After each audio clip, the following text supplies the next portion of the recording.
ओम गम गणपते नमः। अतुलितबलधामं हेमशैलाभदेहं दनुजवनकृशाणुं ज्ञानिनामग्रगण्यं सकलगुणनिधानं वानराणामधीशं रघुपतिप्रियभक्तं वातजातं नमामि।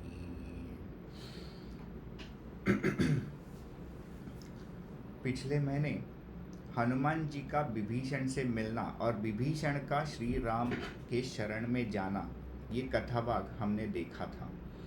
सुंदरकांड की कथा में हनुमान जी विभीषण से मिलते हैं। ये जो इतने दिन अपने आप को रावण का भाई मानने वाला विभीषण था, उसे एक रात में हनुमान जी अपना भाई बना लेते हैं। और ये कैसे? तो कथा सुनाकर। एक बहुत ही सुंदर पंक्ति तुलसीदास जी ने लिखी है, जिसका जिक्र करना मैं पिछले महीने भूल गया था। पर जग में अत्युत्कृष्ट माना जाने वाला काव्य श्री रामचरित मानस कैसे एक छोटी चौपाई में कितनी बड़ी बात कह देता है, इसका सुंदर उदाहरण ये पंक्ति है। तो मैं खुद को रोक नहीं पाया। जब हनुमान जी सब कथा कहते हैं विभीषण से, तो विभीषण खुद ही बता देता है कि कैसे सीता जी इस लंका में रहती है। तो तुलसीदास जी लिखते हैं, तब हनुमंत कहा सुनु भ्राता, देखी चहु जानकी माता। या हनुमान जी विभीषण को भाई कह के पुकारते हैं और उसी पंक्ति में बता देते हैं कि वे कैसे भाई बने। वे सीता जी जो जगदम्बा जगत जननी है, तो सारे जीव उसी माता के पुत्र हुए ना। तो हनुमान जी कह रहे हैं कि तुम भी तो उसी माता के पुत्र हो और मैं भी, तो हम भाई हैं, तो मेरी मदद करो। हमारे हनुमान जी, जिन्हें सीता माता और श्री राम जी दोनों ने पुत्र कह के पुकारा है। और अभी कुछ महीने पहले हमने ये भी देखा था कि कैसे श्री राम जी का सबसे प्रिय भाई भरत, उसके समान भाई होने का सम्मान हनुमान जी को मिला है। पर ऐसे ही नहीं बन गए हनुमान जी भरत सम भाई।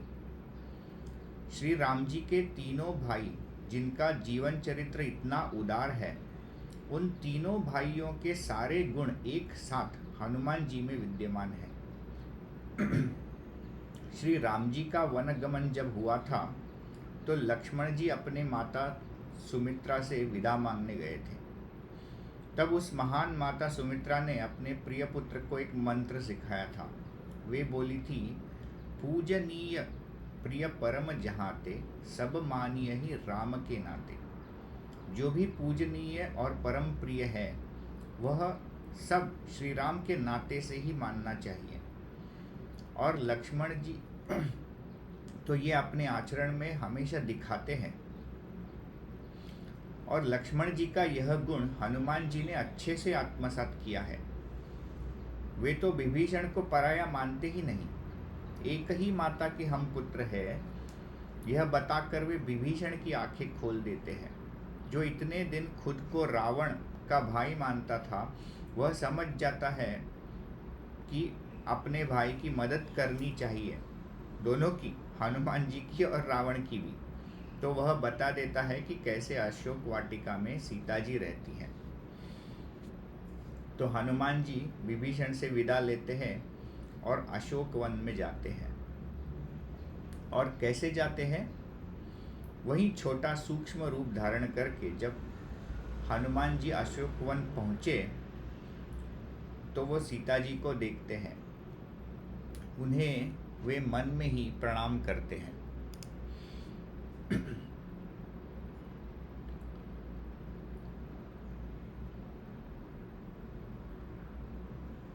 पर अचानक उनके सामने जाने से शायद सीता जी डर जाएगी या उनसे बात करना स्वीकार नहीं करेगी, ऐसा सोच के वे उसी पेड़ पर छिप जाते हैं जिस पेड़ के नीचे सीता जी बैठी है। अब हनुमान जी मन में विचार कर रहे कि सीता जी के सामने जाए तो कैसे। दिन हो गया है, सब राक्षसी पहरा दे रही है। सीता जी की रात बैठे बैठे ही गुजरी है। सीता जी की उस दीन अवस्था को देख के हनुमान जी के मन में बहुत दुख उत्पन्न हो गया है और रात भर अलग अलग राक्षसियों से लड़के विभीषण से मिलके बड़े समय बाद हनुमान जी सीता जी के करीब पहुँचे हैं और अभी सोच रहे हैं कि सीता जी के सामने जाए तो कैसे जाए। मैं हमेशा सोचता था कि इतने बुद्धिमान हनुमान जी इतनी क्यों सोच कर रहे हैं कि राम जी के सामने कैसे गए ब्राह्मण का वेश बना के, विभीषण के सामने कैसे गए ब्राह्मण का वेश बना के, तो सीता जी के सामने भी ब्राह्मण का ही वेश बना के जाते। इतनी क्या सोच करने की जरूरत थी। तो इसकी दो वजह थी। एक तो जब सीता जी का हरण करने रावण गया था तो ब्राह्मण का वेश बना के गया था। तो अब अगर हनुमान जी वेश बदल के जाते हैं तो पहले से ही एक बार फंसी हुई सीता जी फंसने वालों में से नहीं है। वे तो हनुमान जी को रावण भी समझ सकती है या रावण का भेजा हुआ कोई दूत समझ सकती है। और एक विचार हनुमान जी करते हैं कि सीता जी जो स्वयं माया रूप है, क्या वे माया से धरा हुआ रूप नहीं समझ पाएगी। वे तो एक निमिष में पहचान लेगी। फिर जो छल कपट वेश धर के आया है उस पे वे विश्वास ही नहीं करेगी, कभी मानेगी कि ही नहीं कि ये कपटी रामदूत हो सकता है। इसलिए हनुमान जी इतनी सोच कर रहे हैं। अब जब हनुमान जी सोच कर रहे हैं तब सुबह का समय हो गया है। रावण अपने अन्य नारियों के समेत वहाँ अशोक वन में टहलने गया होगा। तो वह सबको लेके सीता जी की तरफ आता है। विविध प्रकार से वह सीता जी को मनाने की कोशिश कर रहा है। सीता जी को तो उसकी तरफ देखना भी नहीं है, वो देखती भी नहीं है रावण की तरफ। पर रावण की एक ही मांग है। वो बार बार क्या कह रहे हैं, मंदोदरी आदि सब रानी तव अनुचरी करौ पन मोरा, एक बार विलोक मम ओरा। बस एक बार मेरी तरफ अपनी दृष्टि फेरो, मेरी तरफ देखो। और रावण उसके लिए साम दान भय भेद के रास्ते अपना रहा है। पर भक्ति देवी को प्रसन्न करने का मार्ग क्या है। वे साम दान भय भेद के जरिए प्रसन्न नहीं होने वाली। अभी थोड़ी देर में हनुमान जी दिखाएंगे कि भक्ति देवी किस बात से प्रसन्न होती है। सिर्फ प्रसन्न नहीं होगी, अजर अमर गुण निधि सुत हो ऐसा आशीर्वाद भी दे देगी। हम लोगों की भी मनोकामना यही रहती है ना कि कहीं एक बार तो जीवन में उस भक्ति देवी की कृपा दृष्टि हम पर पड़े और हम इस जगत में जन्म लेने का लाभ उठा लें। तो हनुमान जी दिखाते हैं कि कैसे प्रसन्न होती है भक्ति देवी। रावण के लाख मनाने पर भी सीता जी उसकी तरफ देखती नहीं है और ऊपर से उस रावण के अभिमान को चूर चूर कर देती है। वे रावण की तुलना करती है जुगनू से और श्री राम जी की तुलना करती है सूर्य से। अब अभिमानी रावण क्रोध में आ जाता है, वह तलवार उठाता है और सीता जी की तरफ बढ़ता है। ऐसा लगता है कि अब मार ही डालेगा सीता जी को। जरा सोचिए क्या बीत रही होगी हनुमान जी पे। उन्हें तो लग रहा होगा कि अभी कूदूं नीचे और जरा दो चार घूंसे लगा डालूं उस रावण को। एक निर्बल नारी की रक्षा करना तो हनुमान जी का धर्म ही है। पर हनुमान जी ने देखा कि श्री राम जी कैसे कार्य करते हैं। उस रावण को रोकने की जरूरत हनुमान जी को पड़ी ही नहीं। रावण को रोका तो किसने रोका। लंका नगरी की रानी मंदोदरी खुद रावण को रोकती है और वहाँ पेड़ पर बैठ के हनुमान जी प्रभु श्री राम जी की अद्भुत करनी को याद करते हैं। उन्हें पता चलता है कि श्री राम जी ने तो उन्हें ऐसे ही भेजा है, हम जैसे लोगों को साधना का मार्ग दिखाने। सीता जी की रक्षा तो श्री राम जी कहीं से भी कर सकते हैं। तो जरा डरा धमका के रावण चला जाता है और राक्षसियों को बोल के जाता है कि सीता जी को बहुत सताना। तो वे मूर्ख राक्षसियाँ माया रूप धर के डरावने आकार बनाती है और सीता जी को डराने की कोशिश में लगी रहती है। बेचारी खुद नहीं जानती कि जिस माया का इस्तेमाल करके वे सीता जी को डरा रही है, सीता जी वही ईश्वर की माया है। तो अब हनुमान जी निश्चिंत है, तो वे ऊपर बैठ के इन राक्षसियों का खेल देख रहे हैं। तभी और एक अद्भुत बात हो जाती है। तो वो क्या है? उन राक्षसियों में एक त्रिजटा नाम की एक राक्षसी थी। वह सब राक्षसियों को अपने पास बुलाती है और उन्हें एक स्वप्न सुनाती है। वह कहती है कि उसने स्वप्न में देखा कि एक वानर आया है और उसने सारी लंका जला दी है, सारी राक्षस सेना का संहार कर दिया है। रावण गधे पे बैठ के दक्षिण दिशा की ओर यानी अपनी मृत्यु को की ओर जा रहा है और सारी लंका पर विभीषण का राज्य आ गया है। लंका नगर में चारों तरफ श्री राम जी की जय जयकार हो रही है और त्रिजटा बोलती है कि मैं निश्चित कह रही हूँ कि यह सपना और 4-5 दिन में सत्य होके रहेगा। तो वह राक्षसियों से कहती है कि सीता जी की सेवा करो और अपना अपना हित कर लो। अब वे सब राक्षसियाँ डर जाती है और सीता जी की सेवा करने लगती हैं और ऊपर चुपचाप बैठे हनुमान जी ये सारा खेल देख रहे हैं। वे जान गए हैं कि श्री राम जी तो त्रैलोक्य के स्वामी हैं, सिर्फ कौशल राज नहीं है, तो अखिल जगत पर उन्हीं का राज्य चलता है। इस लंका में इस त्रिजटा राक्षसी के सपने पे भी प्रभु श्री राम का ही आधिपत्य है। धन्य है प्रभु श्री राम जो सेवक को यश दे देते हैं। अब जब प्रभु ने भेजा था तो कह के भेजा था कि सिर्फ सीता जी की खबर लेकर वापस आ जाना। अब हनुमान जी सोच रहे हैं कि श्री राम जी ने कोई आदेश नहीं दिया कि लंका जला के आओ। वे ये भी सोच रहे हैं कि मैं इतना छोटा रूप धर के लंका में घुसा, फिर भी त्रिजटा ये कैसे जान गई कि एक वानर आया है। कितनी सजग बुद्धि की हो रहेगी ये राक्षसी। और इतना ही नहीं, उसे तो भविष्य का भी ज्ञान है। अब वानर आया है और रावण की मृत्यु होके लंका का राज्य विभीषण ने पाया है, ये तो सत्य बातें हैं। ये हनुमान जी जानते ही थे, क्योंकि वे तो जानते थे कि प्रभु श्री राम जी से विरोध करके रावण का नतीजा क्या होने वाला है। रावण की मृत्यु तो निश्चित है, यह सत्य उन्हें सच होता जान पड़ता है।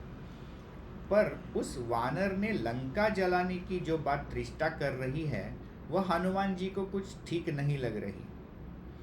वे सोच में पड़ गए कि प्रभु ने तो कभी आज्ञा नहीं दी कि लंका जला के आओ, तो अब ये त्रिजटा की मन में ये बात कहाँ से आई।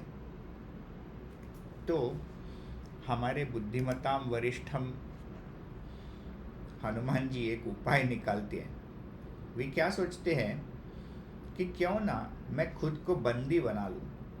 अब जो बंदी होता है वो तो पराधीन होता है, तो रावण की सभा में मैं जाओ ये श्री राम जी ने नहीं बोला था, तो वे अगर पूछेंगे कि उनकी अवज्ञा करके रावण की सभा में क्यों गए, तो हनुमान जी कह सकते हैं कि प्रभु मैं तो बंदी था, अब वे राक्षस जहाँ ले गए मुझे जाना पड़ा, और लंका को आग क्यों लगाई।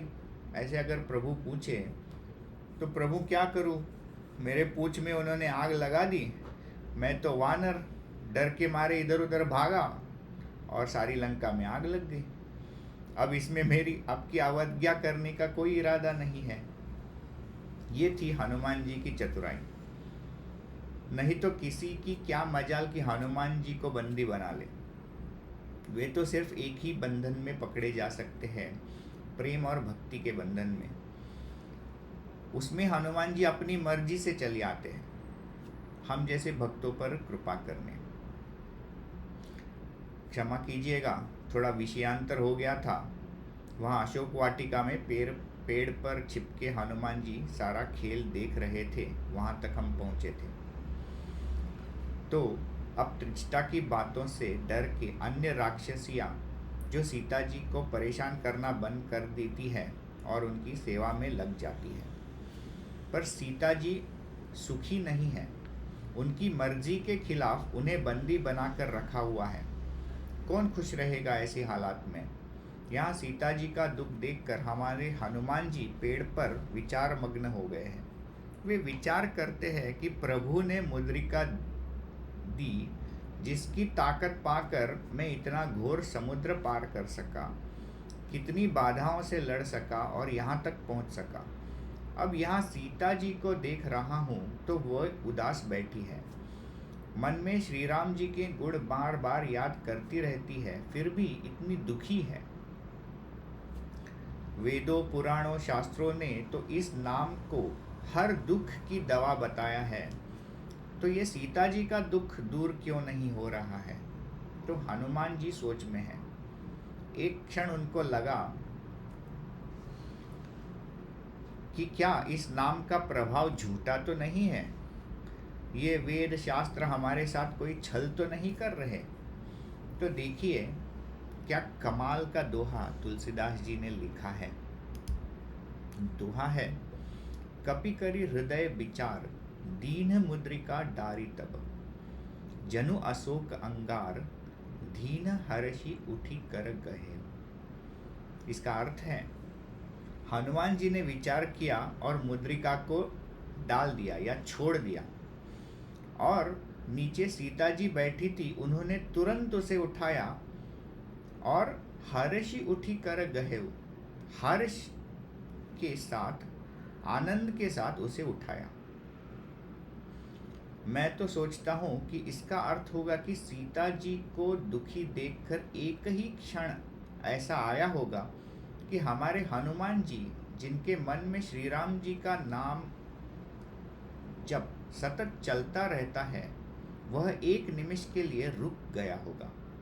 यह हनुमान जी ने विचार किया होगा कि क्या फायदा इस नाम का, जो सीता जी का दुख दूर नहीं कर सकता, तो क्या फायदा, और उन्होंने नाम लेना बंद कर दिया होगा। तो जैसे ही हनुमान जी ने देखा कि उन्होंने नाम लेना बंद कर दिया था, तो उनका नाम जप चालू ही रहा, और सीता जी के मन में हर्ष है। सीता जी ने, भक्ति देवी ने खुद उस छोड़े हुए नाम को उठाया और हनुमान जी का जप चालू रखा। अब हनुमान जी को वो अवस्था आप गई थी कि जिसका वर्णन संत कबीर अपने एक भजन में करते हैं। संत कबीर लिखते हैं, माला जपू न कर जपू, मुख से कहूँ न राम, राम हमारा जप हमें जपे, हम पायो विश्राम। ये जो अवस्था है जिसमें राम का नाम लेना एक काम नहीं है, ये जब एक सुखद अनुभव हो जाता है, हमारा विश्राम बन जाता है। तो जैसे हनुमान जी ने जप करना छोड़ा, सीता जी ने उनकी मुद्रिका उठाई और जप चालू रखा, भक्ति देवी ने वह जप चालू रखा अपने आप। अपनी साधना में श्री हनुमान जी ने उस अवस्था की प्राप्ति की जिसमें राम नाम का जप कोई कार्य नहीं रह गया था, वह एक सहज स्वभाव बन गया था।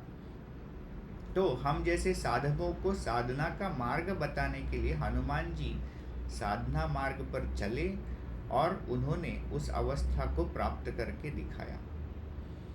तो अब तो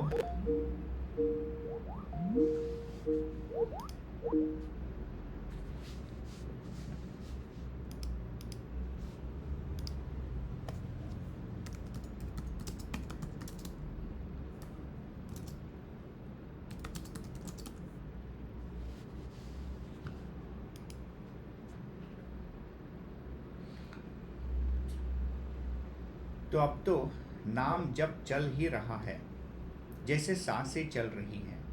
तो हनुमान जी ने ऊपर बैठे बैठे श्री राम जी का चरित्र गाना प्रारंभ किया, और जिस सुंदर ढंग से वे चरित्र सुना रहे थे उसको सुन के सीता जी का दुख भाग गया। वे मन लगाकर सुनने लगी, और वहाँ बैठे बैठे हनुमान जी ने आदि से अब तक सारी कथा सुनाई। उसे सुन के हर्षित सीता जी बोली कि इतनी सुंदर कथा गाने वाला प्रकट क्यों नहीं होता है। तो जब सीता जी ने मन में चाहा कि इस कथा गाने वाले को मैं देखूं, तो हनुमान जी ने समझ लिया कि अब समय आ गया है कि सीता जी के सामने जाऊं। तो हनुमान जी वही वानर का छोटा रूप लेकर सीता जी के सामने जाके खड़े हो जाते हैं। अब सीता जी को बड़ा अचरज हुआ।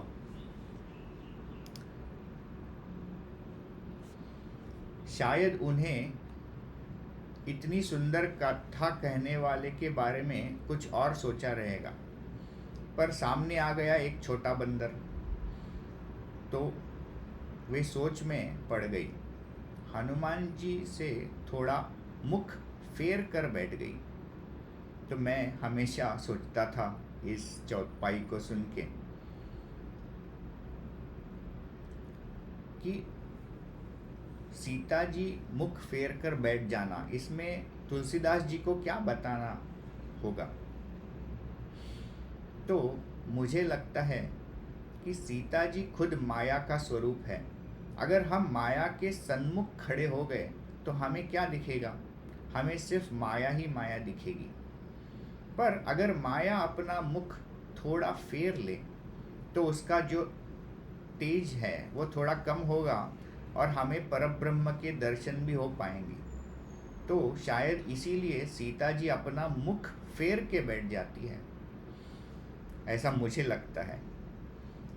अब हनुमान जी ने अपना श्री राम दूत का कार्य शुरू किया। तो हनुमान जी ने कहा, राम दूत में मातु जानकी, सत्य शपथ करुणा निधान की। यह मुद्रिका मातु में आनी, दीनी राम तुम कह सही दानी। सबसे पहला शब्द जो उन्होंने उच्चारा वही था राम। वे कहते हैं कि माता जानकी मैं रामदूत हूँ, और वे शपथ लेते हैं, और यहाँ एक शब्द वे बोलते हैं करुणा निधान।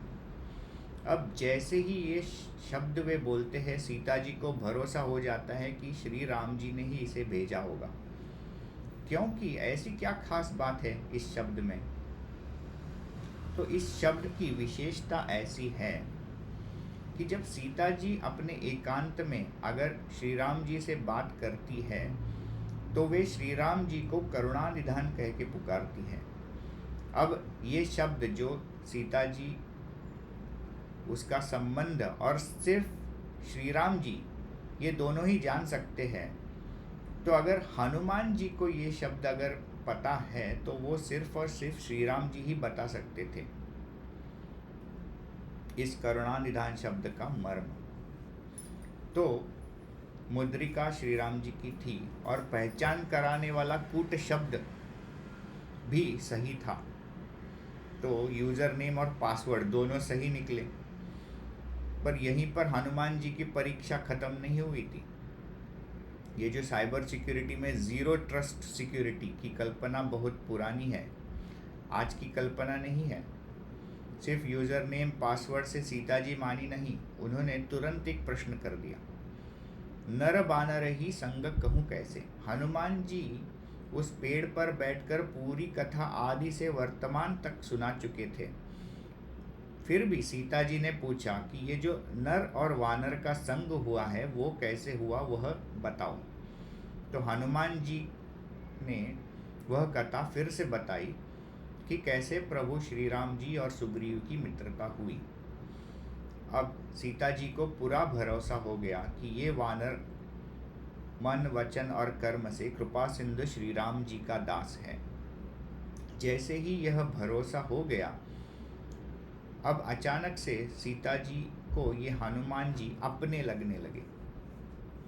श्री राम जी का दूत विरह सागर में डूबती सीता जी को जहाज के समान लगा।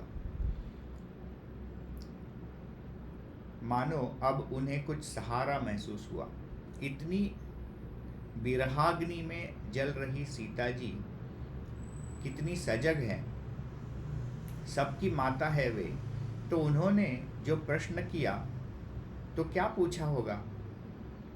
ऐसे नहीं पूछा कि श्री राम जी कैसे हैं, तो वे पहले लक्ष्मण जी को याद करती है और पूछती है, छोटे भाई लक्ष्मण के साथ प्रभु का कुशल मंगल कहो। तो सीता जी कौन है? माँ है। उनका हृदय पहले बेटे को याद करेगा और फिर प्रभु को। माता सुमित्रा ने विदा करते वक्त लक्ष्मण जी से कहा था कि तुम्हारी माता जानकी और पिता श्री राम, उनकी सेवा में जंगल जाओ। तो अब बेटे का ख्याल माँ पहले करेगी ना, फिर बाद में अपनी मन की सारी व्यथा वे बताती है। और हनुमान जी से पूछती है कि कोमल हृदय के श्री रघुनाथ जी ने इतनी निष्ठुरता क्यों धारण की है? वे क्या कभी मुझे याद भी करते हैं क्या? मुझे उनका दर्शन कब होगा? अब कितनी निजी बात है ये। ऐसी बातें हम कोई जो अपना होता है उसी के सामने बोलते हैं। तो हनुमान जी ने भी सीता जी को समझाया, प्रभु का कुशल सुनाया, और अब सीता जी के मन में ये जो ग्लानि है कि प्रभु उनको भूल गए हैं या प्रभु ने निष्ठुरता धारण की है, ये ग्लानि मिटाने के लिए कहा कि हे माता, मन छोटा नहीं कीजिए।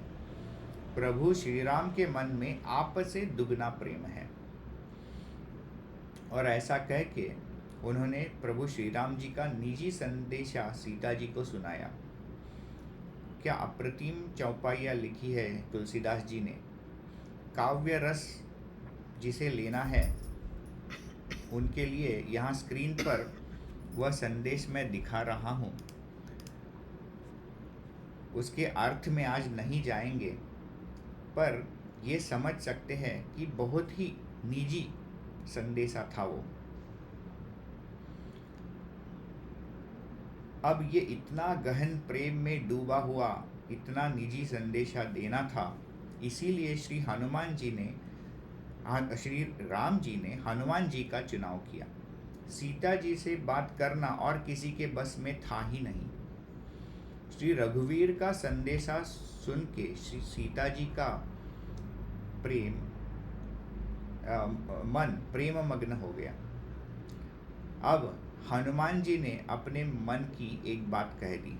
उन्होंने कहा, मेरा मानिए, जरा धीरज रखिए। अगर श्री राम जी ने ये खबर अगर पाई होती तो तनिक भी विलंब नहीं करते। अब इसका मतलब क्या है कि हनुमान जी सीता जी का मन बना रहे हैं कि कुछ दिन और इधर लंका में ही काटने हैं आपको। उन्हें शायद लगा होगा कि सीता जी को लगेगा कि अभी ये वानर आया है तो रुकने को क्यों बोल रहा है, अभी उसी के साथ मैं चलती हूँ। तो हनुमान जी ने बोल दिया, अब ही माँ तुम्हें जाऊँ लवाई, प्रभु आयस नहीं राम दुहाई। प्रभु का आदेश नहीं है, नहीं तो मैं अभी लेके जा सकता हूँ। और कहते हैं कि कुछ दिन धीरज रखो, वानरों की सेना के साथ श्री राम जी आएंगे और आपको लेके जाएंगे। देखिए, अब तक हनुमान जी तो छोटे रूप में ही हैं, तो सीता जी को शंका हुई कि श्री राम वानर सेना के साथ आएंगे तो वे वानर भले क्या सहायता कर सकते हैं। अब हनुमान जी की बात सीता जी को ऐसे लगी जैसे कोई बच्चा हो और माँ के सामने बड़ी बड़ी बातें कर रहा हो। तो सीता जी यहाँ सबसे पहली बार सुत शब्द इस्तेमाल करती है। मन में भी वही माँ का प्रेम उभर रहा है। बोलती है कि हे पुत्र, ये सब वानर तो तुम्हारे समान ही होंगे, छोटे छोटे, पर यहाँ पे तो बड़े बड़े भयंकर बलवान राक्षस है। तो सीता जी के मन में शंका है कि ये जो छोटे छोटे वानर राक्षसों की इतनी बड़ी सेना का सामना कैसे करेंगे। तो हनुमान जी को समझा कि माँ को शंका क्यों हो रही है।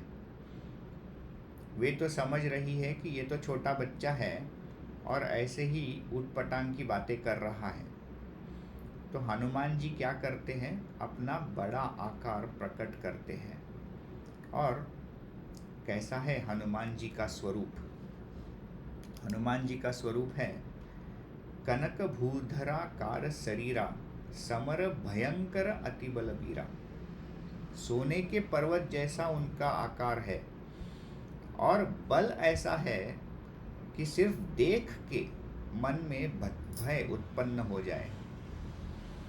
अब सीता जी को भरोसा हो जाता है कि वह सत्य कह रहा है। तो अब माता प्रसन्न हो गई और जान गई कि ये वानर श्री राम का प्रिय दूत है। तो उन्होंने आशीर्वाद दिया कि अजर अमर गुण निधि सुत हो। ये सब सुन के वैसे हनुमान जी का को कुछ खास नहीं लगा। अजर अमर बलवान ये सब आशीर्वाद तो बचपन में ही पा चुके थे हनुमान जी। पर सीता जी ने और एक बात कही। उन्होंने आशीर्वाद दिया कि प्रभु तुम पर कृपा करेंगे। अब हनुमान जी को कुछ लगा कि वाह क्या बात हो गई। अब सीता जी ने बोल दिया कि अब प्रभु कृपा करेंगे तो प्रभु को कृपा करनी ही पड़ेगी। अगर भक्ति देवी प्रसन्न हो गई तो बस इतना ही काफ़ी है, प्रभु को कृपा करनी ही पड़ती है। इसलिए भगवान की कृपा अगर चाहिए तो भक्ति का सहारा दो। ज्ञान विज्ञान योग याग कर्म धर्म सब अपनी जगह पे है और भक्ति अपनी जगह पे। भक्ति करो और ये अन्य चीज़ें अपने आप चली आएंगी। अब जब ये आशीर्वाद हनुमान जी ने सुना तो हनुमान जी प्रेम में मग्न हो गए। अब उन्हें बस 2 क्षण के लिए लगा कि बस अब मैं कृतकृत्य हो गया, अब कुछ भी करना बाकी नहीं रहा। और दूसरे ही क्षण उन्हें याद आ गया कि प्रभु ने काम क्या बोला था। प्रभु ने काम दिया था कि सीता जी की खबर लेके वापस आना, और अभी अभी त्रिजटा के मुंह से और एक बुलवाया था कि लंका जला के आना। अब प्रभु के और बाकी सारे काम करने हैं, कृतकृत्यता का अनुभव तो हो गया, बस सब कुछ नहीं चाहिए।